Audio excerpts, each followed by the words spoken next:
Welcome back to 12 Rounds of Adrenaline with Tony the Tiger Lopez. Today's guest is Zeke Johnston. Now, I don't always want to interview celebrities. Celebrities they're celebrities, so everybody sees them. I want to interview also the guys or girls that are doing something out there, doing something with their life. Maybe they're just a great parent. Maybe they do whatever they do. If I know you, I'll probably ask you to get on the show just to talk about how it is in your life and how's it going. Now, here's Zeke Johnston. Now, Zeke, I know Zeke as Zeke. I just call him Zeke, so his last name. I'm not a celebrity, dude. Come on, you're not. Man. Come on. No, you could have been. Dude, I know. I almost know. 300 pounds ago. Oh, dude. Okay. No, I'm just saying. Hey, I know almost as many people as you know. You do? I know you. I know it surprises you. We go places and I know people. Yeah, no, he does. Once in a while, he'll go. Somebody will know who he is. Now, Once in a while. Now, to me, Zeke is a great dad. You really are. Thank you. And I don't tell you this because I'm always talking smack to you, but Always, yeah. Yeah, but you are a great dad, and he's got his son coming up, and he gets into he does what a dad's supposed to do. He gets into his son's whatever his son's into. That's what he's into. Oh yeah. And it's a great thing. It's great to watch it. It's good to see that there's still fathers out there that do that. Now, the reason why you're here to me is because you're a great person and you're a great dad. I won't ever tell you that anymore. This one comes exactly. Hey man. So you ain't gonna. You got it on video. I'm happy with that. But honestly, man, when you were a kid, what did you start playing first? What was your first game? My first game, man, dude, I was into my GI Joes, but I'd have to say I think swimming. I did it all, man. I was big time swimmer, believe it or not. Did you ever sink? No, man. I got a lot of flotation, man. Actually, I was real thin. I'm like the guy who ate 3 of me back then. You know what I mean? No. And you know what? You're right. The funny part is that you showed me a picture. No. When I first met you, I was pretty thin. I was walking around at about 245 back then. I'm like 250, well, you were 350 thin. right now. To me, that's not thin, but yeah. But even back then, before that, I've seen pictures of you. Well, let's get into that. School, You talk about being a dad, and me being into whatever my son's into. Well, that's prior to the problem was I forgot to be able to take care of myself, man. Because hey, man, running him to and from, we used to live down here in Sacramento. Me getting him up to school and everything like that. It's not like we could pick him up from school and hey, let's go make a meal real quick or we don't have downtime. No, we got to eat out. We're on the go. He's got this workout, that workout, this workout. We're just constantly on the go. So in that aspect, man, I mean, pounds pile on quick. Like my last fight with you, I weighed in at I had to put on weight to get to 264, and heck, was it team, what's his name? The director out here in Elk Grove. Dion Taylor. That last fight was kind of tough, huh? No, man, I trained. You can't remember nothing. Hey, did I not call it out? Did I not call 4 months? Day one, I said, hey, I'm knocking a guy out with a left hook. Del Rogers caught the mouthpiece from the left hook. Outside. So you really gonna tell that story? You lucky I ain't talking to Dell right now. Del remembers it. He was there at the fights. He was there at the fights. Okay. So watch. So wait. Here's what I don't get. Now you notice. Have you noticed? I know I noticed that every time I trained him for a fight, he won. I didn't win that many. only the ones I trained him for. I was great at taking a hit. I just need to learn how to throw it. And the only fight, how many fights did you lose? Let's see, 2 state champs, boxing, and it was by decision. And then I went 1-3 in MMA, and then you were like, no, forget MMA. Because I was like a turtle, dude. I'm not flexible. Once you got me on my back, I was done. Yeah, you were done. So you're like, let's get this guy standing up. Let's see what he can do. And so, but every time I trained you, you won. Yeah. I'll be honest with you. The time I didn't train him, you got whooped. All the coaches, that's kind of something I wanted to talk about. All the coaches that I've had, because I came from Del Oro High School. We had a great program with football, basketball. Heck, I was a swimmer there. But we had some amazing coaches, Coach Christensen, Coach Fletcher, Tom Fletcher, what's up, Heather Fletcher, McKay, God rest John's soul. That's John Fletcher. He passed away a couple of years back, but had major influence on me. B.T. Thompson, who's Shaq Thompson, Sid Thompson's uncle, Peyton Thompson's dad. So I kind of grew up in this area. They're big with Grant High School. Got a lot of love for Grant High School football, their program coming up. But what was really cool is when I came in and I worked with you, I'm from that old school. Yeah. And so when I come in, it was like no nonsense until you got to know me, and then I had you busting up laughing out in your garage every time I'm doing sit-ups. Just oops. Okay, now here's one thing. How come you never went from that to like playing pro football? Man, it takes a lot to get to that next level. It takes a mindset. And you know this mindset because I actually have tried to pass this mindset on from Tony to a lot of the kids that I coach with youth basketball. I remember we were going down to Yaki Lopez's in Stockton. You were taking me down there to spar a lot. And you told me about the first time you went pro. When you very first went pro, you went in, you're having dinner. Hey, Mom, Dad. Yeah, by the way, I went pro today, boxing, and it blew my mind. And then how your brother, Sal, you've talked about how he's more of a better technical boxer, but you were just that brawler. Like, you didn't care. You were like, I'm going to go out and I'm going to knock this guy out. I'm just going to knock him out real quick. I'll be right back. Your brother would be like, hey, be careful. Your dad, be careful, be careful. You're like, no, man, I'll be right back. I'm going to go knock him out. So there's a mindset there. How come I did not go pro? It's a good question. I didn't have the foundation, growing up. So I was one of those knuckleheads. I'd be like one of those guys you read about throwing somebody through a bar window. I just didn't have that discipline. Plain and simple. Well, watch. I'm not saying I played football, but I won titles. And football. I mean, you could. Oh, I'm sorry. Did you see my ring? Tom Brady ain't got nothing on this. Who's Tom Brady? Exactly. You heard of Tony Tiger, right? Tony Tiger played ball. Look at all these Super Bowl rings right here. All these Super Bowl rings. Yes. I mean, I can't help myself. You give those motivation speeches. This is how I do it. Yes. So I'll tell you what. One of these days, you're gonna have a ring. Well. I wanted a belt, dude. I'm gonna go buy one of those fake belts, those WD. Because I'm tired of this guy giving me all sorts. Like, dude, I have the most second place title fights ever. Where I've won second place in title fights. Yeah. Hey, you know what second place means? Then I got second place. No. It means you're the first loser. That's all that means. Never lost. I just ran out of time, bro. Well, that's what it was. No, but seriously, coming from a many sport background, basketball, football, coming into this, I was kind of thrown into it, and I was like, okay, that's cool. Tony showed up to my second fight. It was against Thomas Fallon.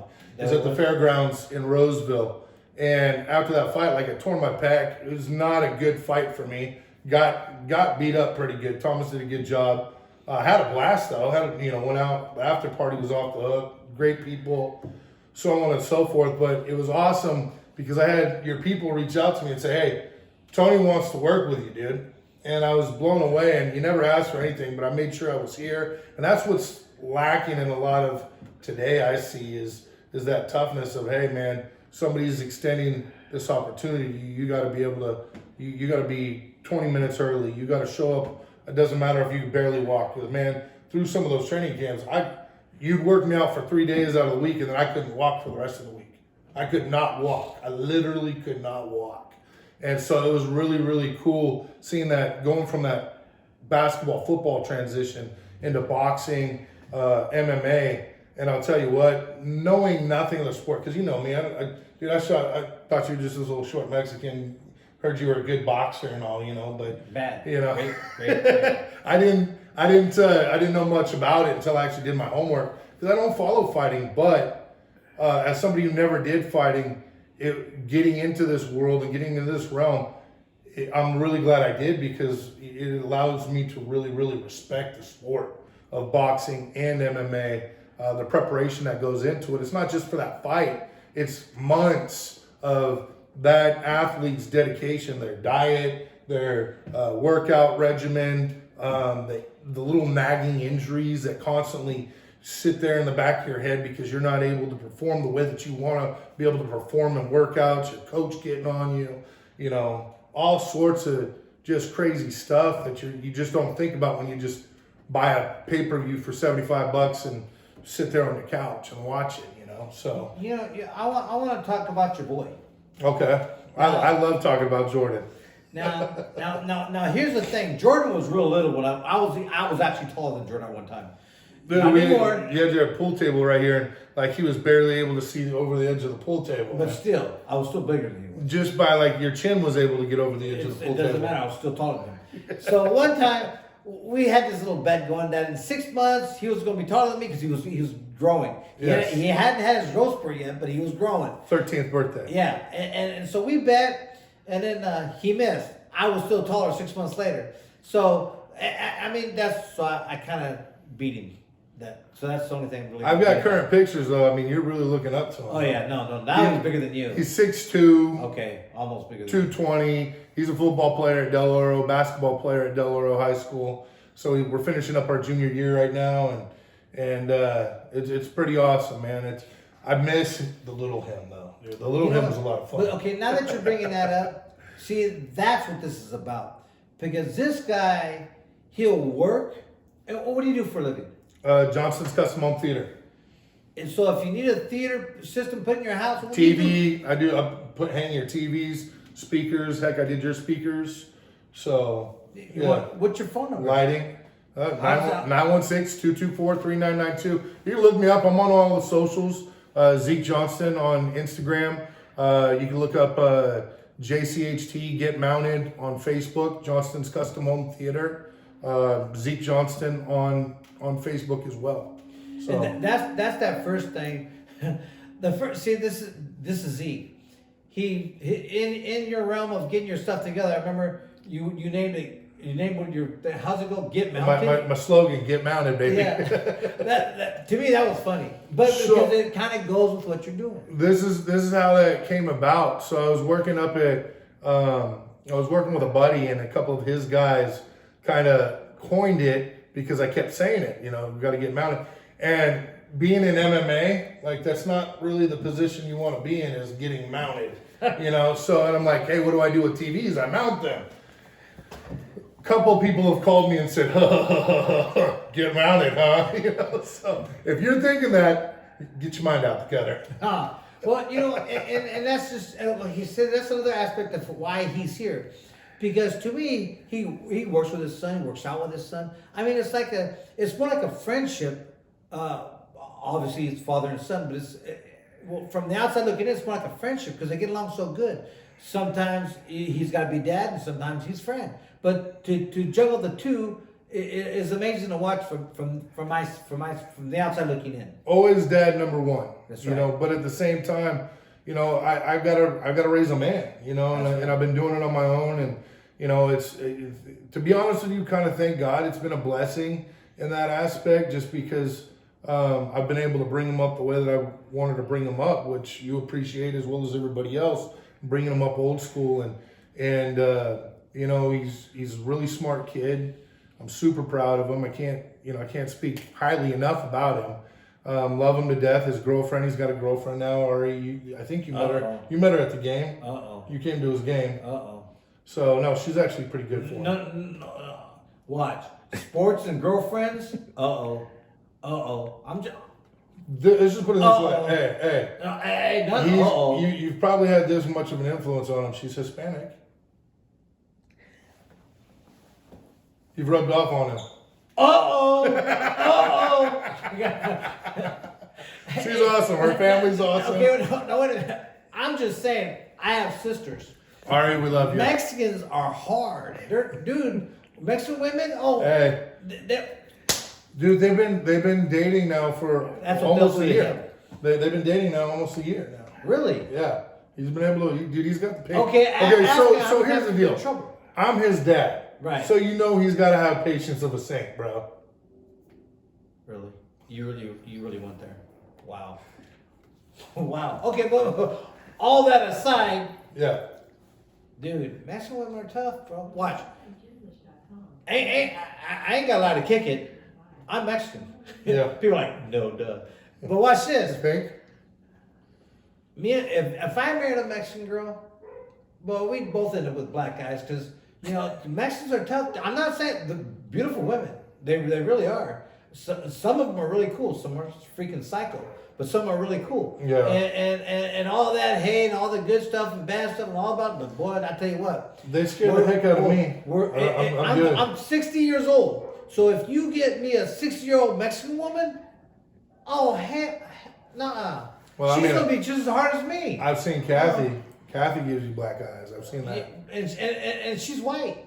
Mm-hmm. Well, she I don't know what she's. Dude, we're about to get canceled here. Probably. So what? But hey, so we can't be real. Oh no, I'm just kidding, man. I don't no, care. and so I mean that's really what it is. So Oh yeah.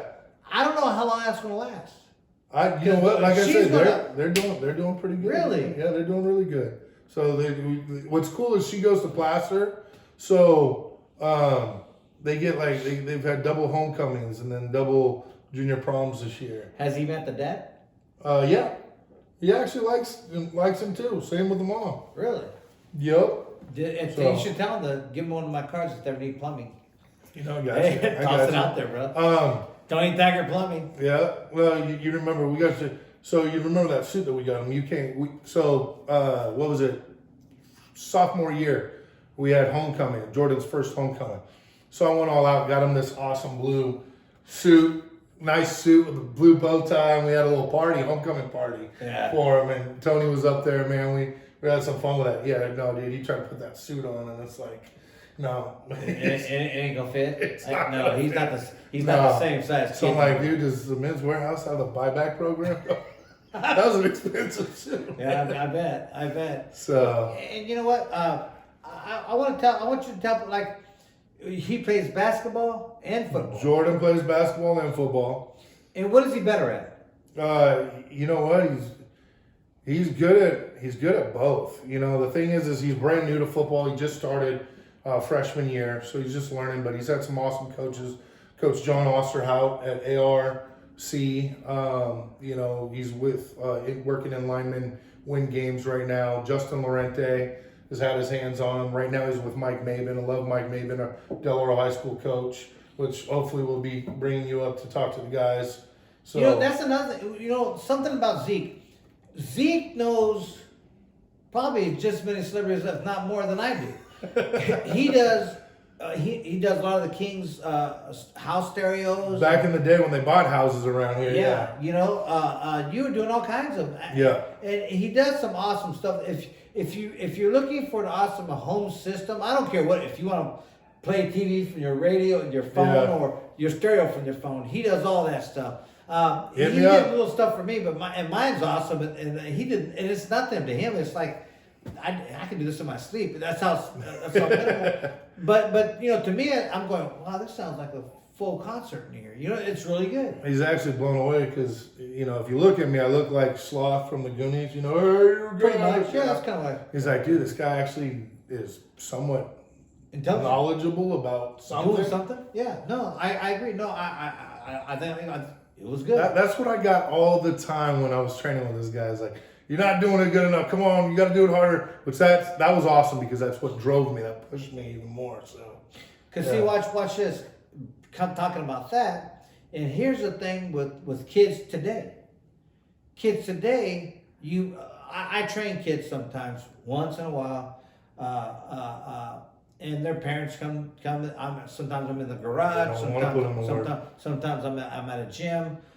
You know, and I'm old school. So, like I said, like I tell everybody, you know how if you're a southpaw, you're ahead of the game because no one knows how to fight a southpaw. There's pros out there today that have no idea how to fight a southpaw because the trainers don't know how to fight a southpaw. Because I taught you.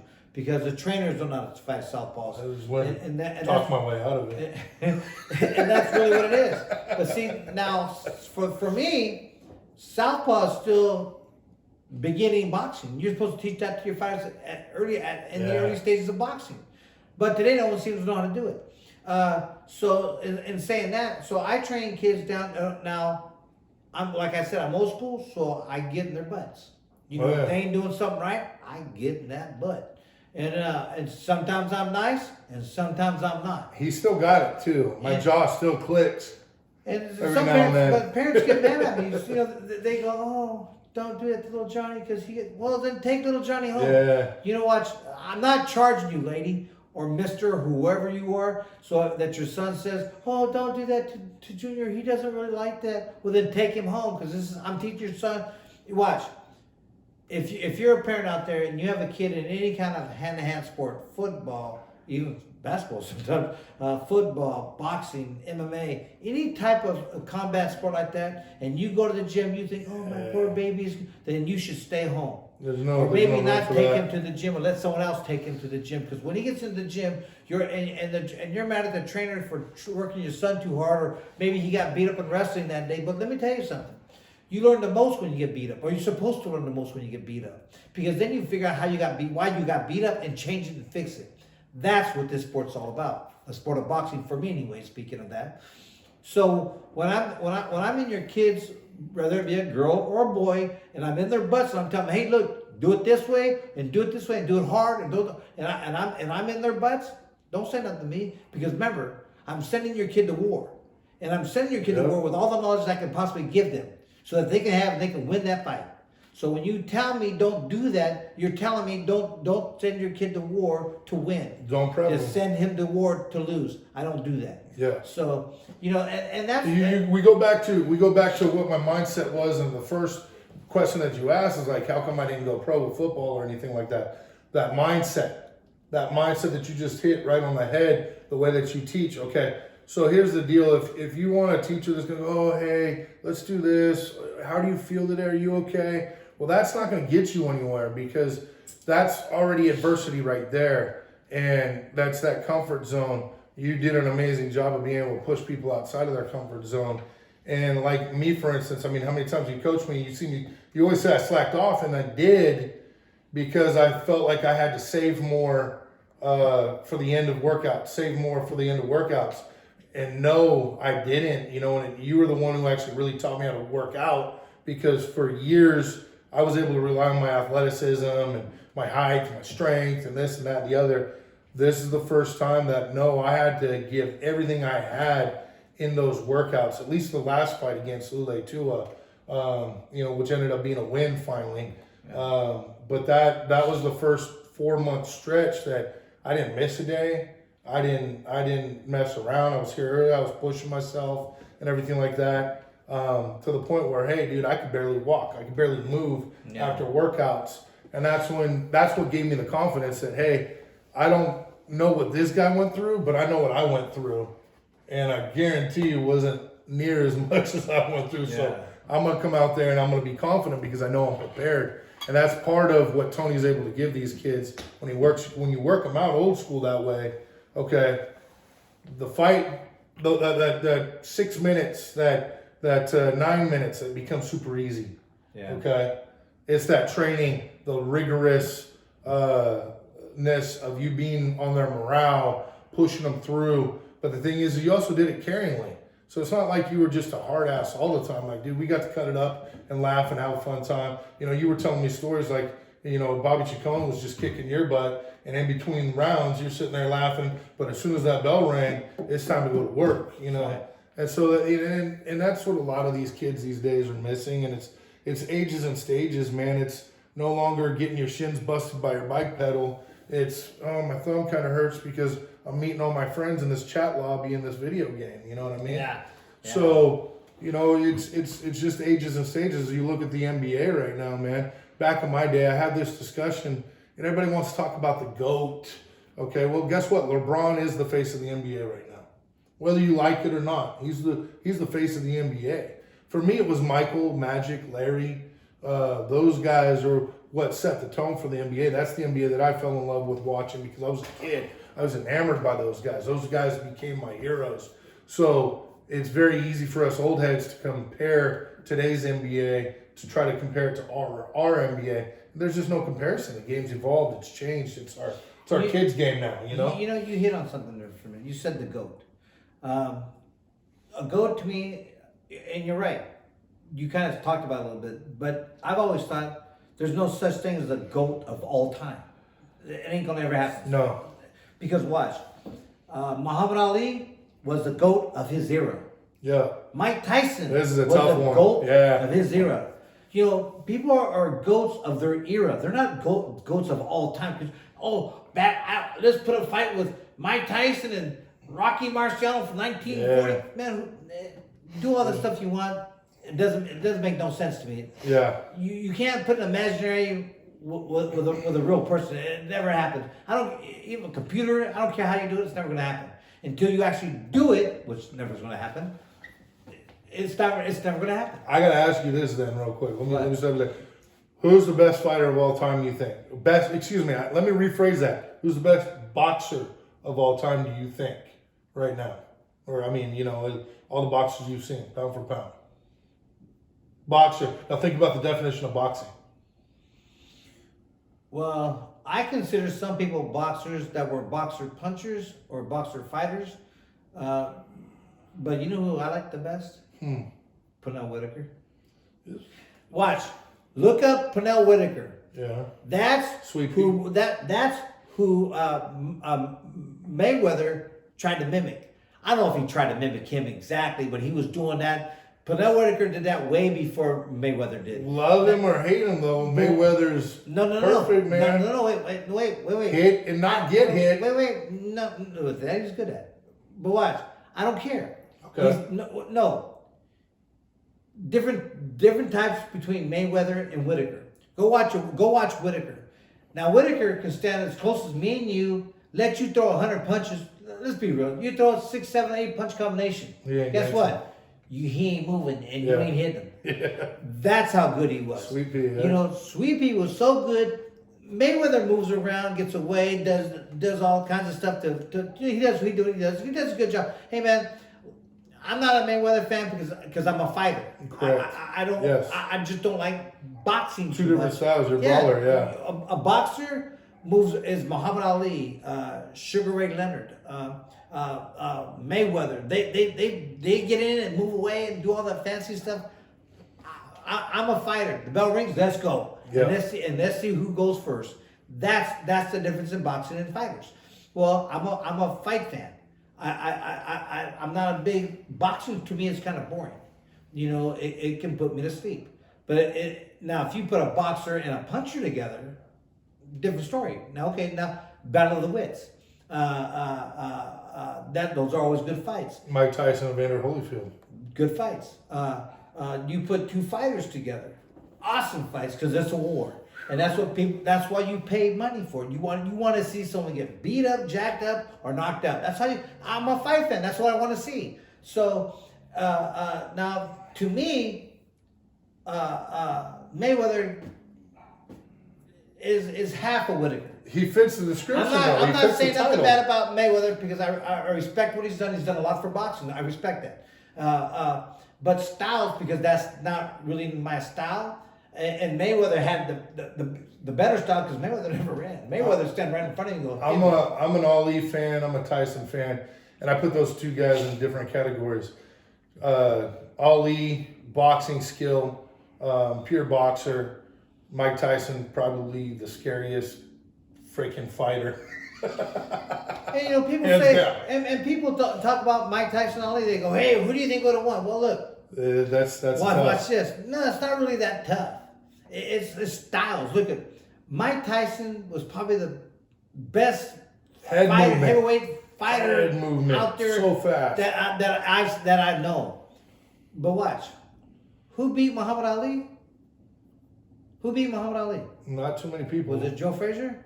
Joe got him once, didn't he? Okay, yeah, didn't he hate kind of like Tyson? Yeah. Like Tyson? Yeah. But watch Bulldog. this. Tyson, to me, Frazier was tough. Frazier was bad. I'm not saying nothing about Frazier because Frazier was the man. Yeah. But watch, Mike Tyson, a lot tougher than Joe Frazier. Smoking Joe, baby, was a bad dude. But Mike Tyson, oh my God, had 10 times the power of Joe Frazier. Yeah. Now, With 4 inches. have Joe, With 4 inches.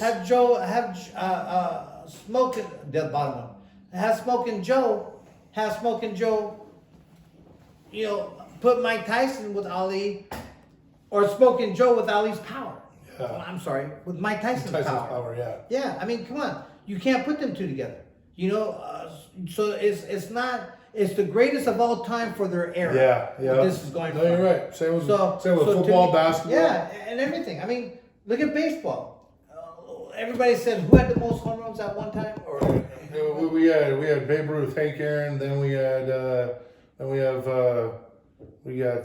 was the last guy that broke Hank Aaron's record? Or it's what's his name?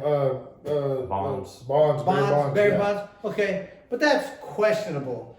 And even if it's questionable, Honestly, they should bring back steroids, man. Baseball was more fun when they had the damn steroids. Now it's a pitching duel. that's I'm just another saying. story for another day. Hold on, I'm gonna quote Tony. I'm just saying. Well, it's better than eating.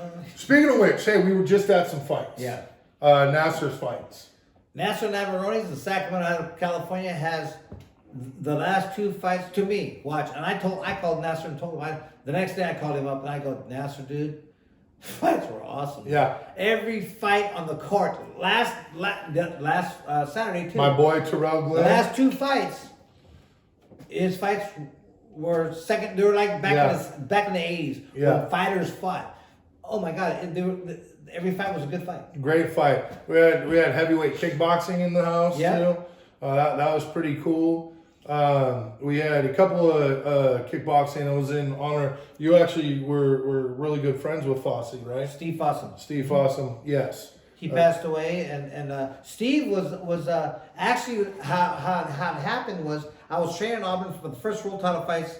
For the first few title fights, I trained in Auburn, and then they closed the gym that I was using. Was that when you were in Phenomenon?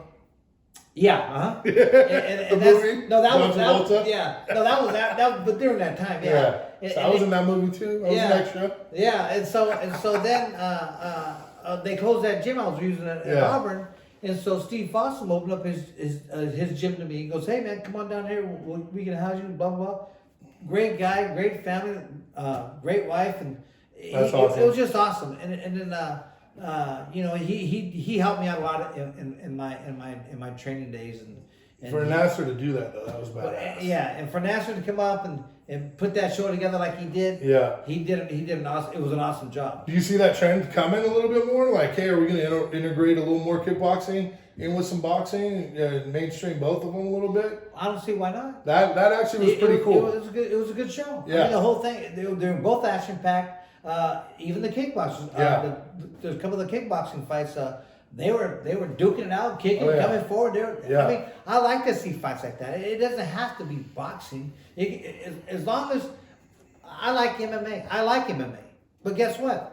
I don't like it when they go on the floor. Yeah. And when they first started, they got on the floor, and then all of a sudden someone's going. Well, and you're going, what happened? See, that's what happened with me. Like, before I got into any fight, here we go. Before I got into Here any we fight, go. I would sit there and I'd watch it and be like, dude, I can lay on that guy for 5 minutes, no problem, right?